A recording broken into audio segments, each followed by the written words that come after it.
Salut les petits cookers. Alors aujourd'hui je vous fais une recette inspiration du jour. Je vais faire une pizza que végétarienne. Donc je prends mon chou-fleur, vous allez voir, je prends un gros chou-fleur. En fait c'est ce que j'avais dans mon frigo, je mange de plus en plus léger, beaucoup de légumes sans gluten. Donc là c'est la recette parfaite pour les végétariens et ceux qui mangent sans gluten. Et donc j'ai pris mon chou-fleur, j'ai coupé des grosses tranches, comme ceci. Un peu d'huile d'olive, donc là c'est la plancha, mais vous prenez une poêle si vous n'avez pas de plancha. Hein.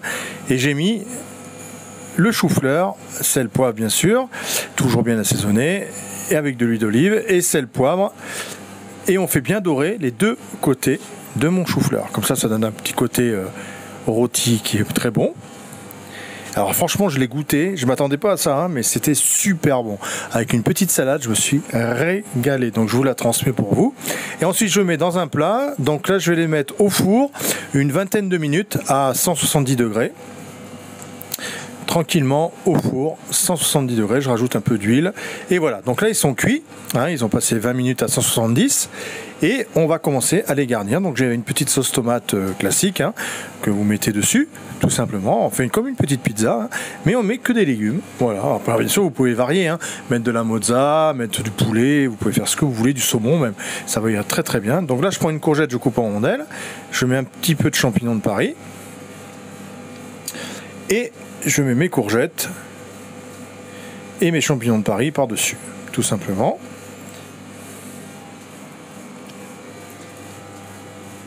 Voilà.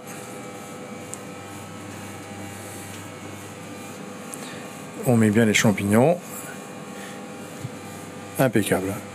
Voilà. Donc là, après, on fourne. Ensuite, on va mettre le four à 220 degrés et on va les laisser à peu près 7 à 10 minutes, hein, pas plus, le temps que ça cuise quand même. Donc une dizaine de minutes à 220 degrés, hein, comme une pizza. Il faut quand même que ce soit assez chaud le four. Donc on prépare son four à 220. Et là, on va y mettre un peu de moutarde à l'ancienne par-dessus. Donc ça va donner un petit goût. Alors ce petit goût de moutarde à l'ancienne est très important hein, parce que si on n'avait pas mis, je pense que ça aurait été beaucoup moins bon que ce que je m'attendais. Le moutarde à l'ancienne ressort vraiment le goût de tout en fait. Hein. Ça pulse tout. Donc franchement, mettez la moutarde à l'ancienne. C'est la seule exigence que je vous donne dans cette recette. C'est vraiment de mettre la moutarde à l'ancienne. Donc c'est un peu long hein, le temps que je mette la moutarde. Hein, je sais, j'ai pas fait couper. Donc c'est pas grave. Et on met la moutarde à l'ancienne, le gruyère et on le fout donc au four une bonne dizaine de minutes à 220 degrés. Et voilà, notre petite pizza végétale 100% est prête. Et je peux vous dire que c'était divin.